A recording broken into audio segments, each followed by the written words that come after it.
gudaha ururada bulshada iyo weesiyo Umar Sheekh Abdullaahi ogan Allahu akbar hawadaha xaruudo hay saraacdo idinkan aad u maasantihiin aad baan u faraxsanahay maanta kulan ka soo qayb galay gudoomiyaha jabhadda wadaniga xorinta ogaadeenaya sidoo kale gudoomiye ku-xigeenka iyo dhammaan guddiga fulinta iyo qaybaha kala duwan bulshada aad baan u faraxsanahay runtii maanta waa maalintii gudoomiyaha codka soo jeedin lahaa runtii waqtigan laga qaatay laakiin waxaan ku soo dhaweynayaa gudoomiye ku-xigeenka jabhadda wadaniga xorinta ogaadeenaya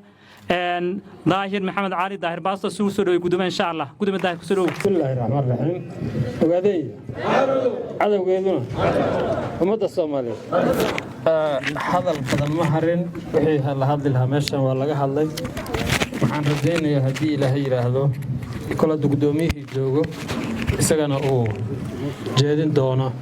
hadalkii aan ugu talagalay meeshan iyada inuusan hadalka loo dheeraada jeerin madana gudoomiye waxaan ka codsanaynaa inaad mikrofoonka ku soo dhawaato adigoo mahadsan Allahu akbar Ilaah baa weyn Soomaaliya israacdo hamidowdo ogaadaya xarowdo gumaysi waxa dhaco idinkuna guulaysta insha Allah waxaad arkayseen xilliyadii aan soo dhaafnay in geesiyada gabdhaha iyo ragga ah halkan ay kala hayn Itoobiya ha dhacdo gumaysigu ha dhaco fariin baan rabaa inaan gudbiyo sababta keenaysa waxaa weeyaan shacabkan dareenkiisu gudbinayaa dhibaatada loo geystay muddo 100 sano ah gumaysiga loo geystay calan lagu hoos dilay gabdhahooda la kufsaday xoolahooda la dhacay oo tii u dambeysay hadda ay sulcaysayd waxay ku dhacay arkaysan halkaas ayaa shacabka ka keenaysa inay Itoobiya ha dhacaan marka kama shalaynayno cidna ugama gabanayno xaq baan ku leenahay dhib bayna gaarsiiyeen maamuladii kala duwanaa meelaha baana gaarsiiyey hayla salaasana gaarsiiyey mingistaana gaarsiiyey melas baana gaarsiiyey abina wali waxba noogama qaban marka kama xishoonayna mana ka cabsanayna Itoobiya ha dhacdo ilaa xaqeena ogolaato fariinta way ku socotaa madaxda Itoobiya macnaha kama cabsanayna inaan gumaysi weynaano ha dhacdo inaan sababta waxa weeye waan ciilanahay xaqeeni baa ku maqan wali heshiis baan la galnay 4 sano ka hor waxa ka hirgelay oo kaliya qodobkii xabad joojinta ahaa iyo dadkaygii gacanta loo geysanayay laakiin waxa la wax xaquuq aan lahayn ma jiro waxba kama hirgelin dastuur baa Itoobiya u qoran xuquuq badan buu ogol yahay wuxuu ogol yahay ismaamul federalism wali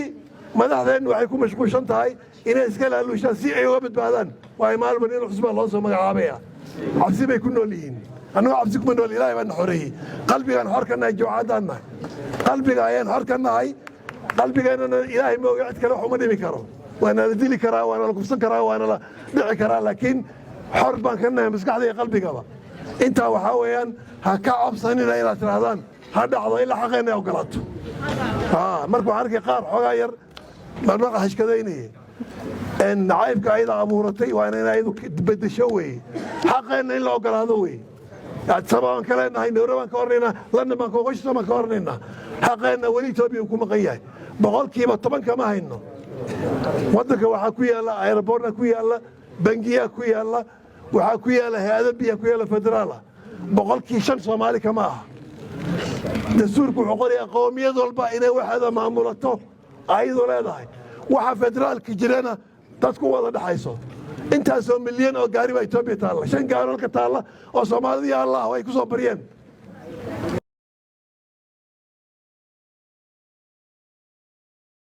marka lagu jiidanaya sabab loo qaadanaya haya waa kontraband laba halaad oo dad masaakiin ah oo 10 sano dhaqay oo aan meel ka gataan lahayn ba ayagoo socdaalay laxda ayagoo marnay waa kontraband way gabdhaheena masaakiinta ee agoonta korinaya yaa laba shay ka soo qaadan wajahale dhaxda inta loo fariisa la dhihi waa kotorbaan wey waa la qaadanaya xabashi baa laga gadayaa ma aqbalayno Ethiopia ma aqbalayno mana ogolaanin ilaa xaqina ogolaata ayaduna hal dhinac kama soconayso marka fariinta madaxda Ethiopia ku socotaa Abiy ku socotaa Mustafa ku socotaa halka wakiilka hadday doonayso inaan dhahno Ethiopia baraarto ayaduna waa inay baraariso wey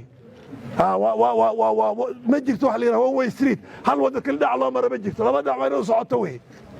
وحوين مركز الصوت غاربة وحيقول ورئيسي قال على إثيوبيا ما حد حقه وري حسا على مدى يقول هنيجا لما شو بيك كوفسي يدل وكلام يقول ولا يقول ما مركز إلا يكبد الانتان وان علينا وان هم عاريننا وعرنا كشيءنا مركز هكعب سننا انت سكب حياه guud ahaan Ethiopia maanta wada socotaan marxaladda meesha marayso dagaalo badan baa ka dhacay qoomiyadihii fooda iskula wada jiraan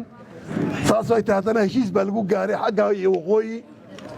oo hadda heshiis baa lagu seexday dawladda Kenya iyo dawladda South Africa heshiiska saameynta uu yeelan doono waan eegaynaa laakiin guud ahaan Ethiopia waqti fog bay ku qaadaysaa heshiiska hadday dhaqankeeda bedelin dhaqanka isku duulnoolaadka dhaqanka hal qowmiyad dhaqankeeda iyo afkeeda iyo diinteeda kale inta kale sanka dadka laga gelinayo dhaqanka annaga ku fikirayna adigu xataa badaaca la leeyahay mar xagga loo rogi si jawaanka bariiska marba dhinac baa loo rogaa hilibka marka la dubayo marba baa loo rogaa dhaqanka hadduu isbedelin Ethiopia weliga dagaalka ma dhamaanayso cadaalad haddaan la helin sinaan haddaan la helin waxyaabaha la qortay shuruucda la qortay in la hirgeliyo haddaan la helin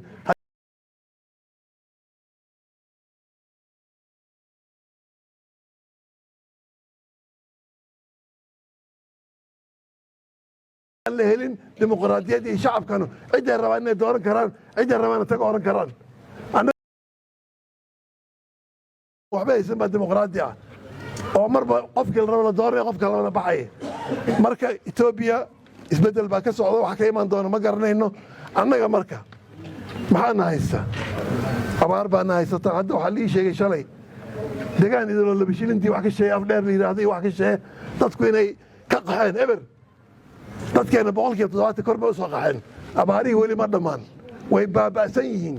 tuulooyin baa dadku ku noolaa caruurta inay ku dhimato afka qarka u saaranta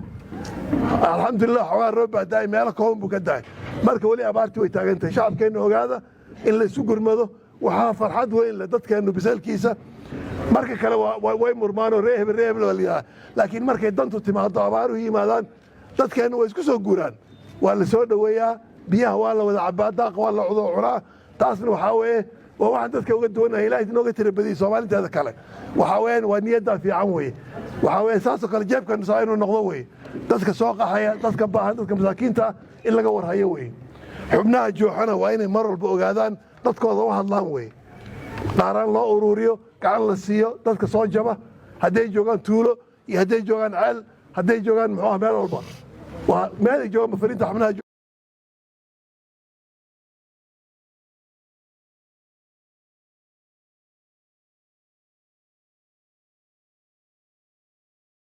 dadkooda way u baahan yihiin idinka yaa u maqan iyo ilaahay intaa waxaa dheer sicir barar khayr caadi ah laakiin waa nala wadaaga shalay maanta waxaan arkay ingiriiska leeyahay boqolkiiba 10 buu tegey sicir bararku noloshooda hal ka badan weligood ma tegin marka adduunkooda horta wuu ololaya keligan ma gaajaysiinin ogaada kuwii lacagta lahaa ee warshadaha lahaa baa rafaadsan laakiin annagu maxaan dheernahay iimaan baan leenahay gaajada waan naqaanaa dadka gaajada ku cusub bay dhibaysaa ilaahay baan nabaday waan naqaanaa sida loo gaajoodo iyo sida loo dhirka labadaba marka sicir bararka wuu jiraa waxaa intaa dheer waa maxay gumaysi iyo midabta koorkaan ka hadlayay shacabkayga waxaa weeyaan ma ganacsan karaan hadday beeraha ay faran lahaayeen cagaf ma haystaan shidaal ma haystaan waxa bini aadamku u baahan yahay idil baa halkaa loo taagan yahay marka dawladdanu ama dawlad baas ha noqoto hanaga tagto ama dadka xaqa ilaahay ha siiso annaga ka jooxa ahaan xubnaheenna xil baana saaran xabaddu keliya maaha wax lagu dagaalamo qalinkaa lagu dagaalamaa afkaa lagu dagaalamaa dadkaagood baraarujisaa lagu dagaalamaa runta oo sheegtaa lagu dagaalamaa runta oo sheegto aad baan garyare ugu farxaya hadalku lahaa jooxaan ahay baan yaroo maxaad u leedahay bay yidhahdeen jooxa waana inna kama cabsanay adsamaan ku leenahay halkan ku leenahay adduunka wal baan ka sheegaynaa xaqa ummaddan annagaa u taagan waan u dagaalamaynaa waan qalin baan ku raadinaynaa caqli baan ku raadinaynaa nooc walba oo bini'aadan ku halgamaan ku halgamaynaa si xaqeennaan u helno weli xaqeenna waa naga maqan yahay laakiin maxaa muhiima xubinka jooxo xubnuhuna way sheegeen runtii maanta waxaad mooddaa inaan isku wada fikirnahay xubinka jooxo dadkiisa inuu bisleeyo weeye dadkaaga inaad midayso inaad bislayso weeye qofka xaqiisa isagaa u dagaalami kara dadkeenna waxaad mooddaa inay aaminsan yihiin inaan dowladda waaweyn dowladda maraykan inaan ka lacag badannahay bay aaminsan yihiin inaan ka lacag badannahay waxay ku ornayaan maxaad waxaa u samayn weydeen bayaan ma soo saarteen ma ka hadashin city ma ka hadashin mooyaale ma ka hadashin kontrabankan dadku waxaa weeye halganku kuma socdo af kuma socdo taageerada loo baahan yahay garabkooda loo baahan shirkooda loo baahan yahay aqoontooda loo baahan yahay aqoonyahankeenna waxaa loo baahan yahay inuu fahmo soomaali haddaan nahay annagu inaan iska dulqaadno dulliga moogi cidna kuma siinayso waxba kuma siinayso anuu sabaan badanaa baryahan ku maqnaa oo dagaal kaga jiray waxaad arkaysaa qowmiyadaha kale qolo aamusan ma laha telefishinada meel walba haddaan nahay amxaaro haddaan oromo nahay haddaan tigreen nahay haddaan benishangul nahay hal aqoonyahan soomaali meesha taaga arki maysid baaska anugu waa aqaanee hal midku halka taagana kuga hadlaya qolaa hadda meelaha wax yar kaga hadasho meel yaryar laakiin maxaa u diiday afka wada yaqaanaane aqoonyahankeenna wey way wada fooraraan haddaad tiraa warkaale warqadan bal akhri maxaa ku leeyahay waagaan iskuulka joognimaba naloo dhigi jirna waa iska xaggaan dhigi jirna marka waxaan jeelada cunayna wuxuu dhihi barnaamijada ku hadlaya oo afka u yaqaanaa marka haddaydan dadka haddaan loo hadlin haddii dadkan ayagu ayaan hadlan cidna wax ma siinayso soomaali hadday xaqeeda sheegan xabad keliya ma aha haddaad tiraa war etoobiya xaqayga waa iga maqan yahay dembi maada gelin dastuurkaa ku ogol shuruucda etoobiya ogol xuquuqul insaanka yaa ogol waa lagu cabsiin oo dhibka lagugu dhufan haddaad aragta de khayr alxamdulilah maxaa kaa gala haddaad shafarta gelisa adna marka dagaal baa laga istaagaya marka xubnaha joox waxaa la rabaa xubnaha dadkooda inay baraarujiyaan qof walbowba ka bilow tuulada ka bilow muxuu ceelka meel walba fariiso idinkaa sheekaysanina yani meelaha intayna keliya haddaad weligiis hanuunisaan maxaad faa'iidaysaan wax ma faa'iidaysaan hala socdo hala firdho dhulka hala galo sida maxaa daadka kale dhulka loo galo shacabkeenna hala bisleeyo hala dhiirigeliyo waa la duleeyey waa la dilay 20 sano u dambeeyey qofku wuxuu ku dhihi wuu foorsan markii wax laga hadlayo hadda kuwa kale oo foorsan jira maanta ayaa dalka xukuma oramo saasoo kale ahaan jirta maantana waxaa weeyaan jirtee bay leeyihiin maxaa waan jirnaa annagana waan jirnaa de annaguna sooma jirna annaguna waan jirnaa weliba annaga kasi jiri og marka waxaan leeyahay hala dhiirado guud ahaan waxaa weeye isbeddel baa etoobiya ka socdo qaybteeda waa inaan ka qaadanno wey qaybteeda waa inaan ka qaadanno waa la iswada xoraynaya qola walba is xoraynaysaa gumaysigu qolo gooniya ma hayo amxaarada lafteeda gumaysi bay ka sheeganaysaa amxaarada markaad la kulanto waa ina la gumaysanaya bay leeyihin federaalka na gumaysanaya oromada waa ina la gumaysanaya bay leeyihin tigray waa leeyihin annagana waa la gumaysanaya laakiin annaga aamusan afkii waa nala qabtay war ha la qayliyo oo afka halagu hadla afgaalaadka baas aan la garanayn intaa markaan ka gudbo waxaa weeyaan xubnaha jooxo xil badan baa idin saaran anu maanta xubnahan la hadlaya xubnaha jooxaan la hadlaya xubnaha gabdhaha waa la amaanay gabdho fiican wey raggana waxaan leenahay waxaa weeyaan qofku hadduusan noloshiisa ku filnayn xor ma aha dhagax ha la jebiyo ha la shaqaysto sheekada ha la daayo beeraha ha la fasho ha la shaqeeyo ha la tacbado wax dawlad wax laga helo faa'iido ma laha dhulkaagaad ka dhirki kartaa beer buu leeyahay dhulku dhagax buu leeyahay geed buu leeyahay wax walbuu leeyahay ha la shaqaysta ragga boqolkiiba 70 ragga soomaalida waddanka jooga ma shaqaystaan halkaan bay foorinayaan kuwa baadiyaha joogan waxaa qaadkii bay barteen waa kasii dareenba labada caaga caanaha carso cabi lahayd waxaad arkaysa ceelka loo safrinaya mijinjaada la gadanaya war jaadka waa cunaya beerta asaga laftiisa jaadka laftiisa beerta waa geed dhulka lagu beere haddii kale mirmiriga iska cuna laftiisa waa lagu malqaamiyey marka waxaa weeyaan raggu shaqaa laga rabaa ragga xubnaha jooxa weliba shaqaa laga rabaa waxaa weeyaan taas labadii markii la isku daro waa maxay ilaahay mawcid kalena xukunta martaa hore idinku sheegay yani isku tashiga wuxuu noo keenay inaan si geesnoomiska u qaraacayno maanta oo jooxana aan leenahay etoobiya runta u sheegayno oo maraykan runta aan u sheegayno oo cid walba runta aan u sheegayno midda labaad waa maxay midda labaadna waxaa weeye dhiiranaan waa inaad la timaadaan wey waa inaad dhiiranaan la timaadaan cabsida waa inay ka baxdaan shacabkiina cabsida ay ka baxaan hadda waxaa socda etoobiya laba un bay mid noqonaysaa etoobiya laba un bay mid noqon kow in wax la wada leeyahay bahasha xunta meelahaas taagan la wada leeyahay nin walba cadkiisa u qaato iyo inay fadda shuruur fil har noqoto laakiin ciddi diyaarsan baa ka qaadan karta soo ma hurdaan ku jirnaa shacabkeena guud ahaan dowladdeena halka joogta horday ku jirtaa gurbaan baa loo tumeeyaa annaga lafteenna waxaad mooddaa in hadda nagu soo xirxiran tahay marka waxaa weeyaan ha la soo baraarugo ha la soo jeesto etoobiya diyaargarooba qabiil walba ku jiraa qolo walba ku jirtaa qabiil markaan leeyahay waa shucuubtaan ka hadlaya shacbi walba oromo way diyaargaroobaysaa maxaar way diyaargaroobaysaa daraad ninkii wasiirka muxuu ahaa waxbarashada banaadhiga wuxuu yidhi shacabka maxaarada waa inay hubka qaataan oo iska ilaaliyaan waxaa ku soo socda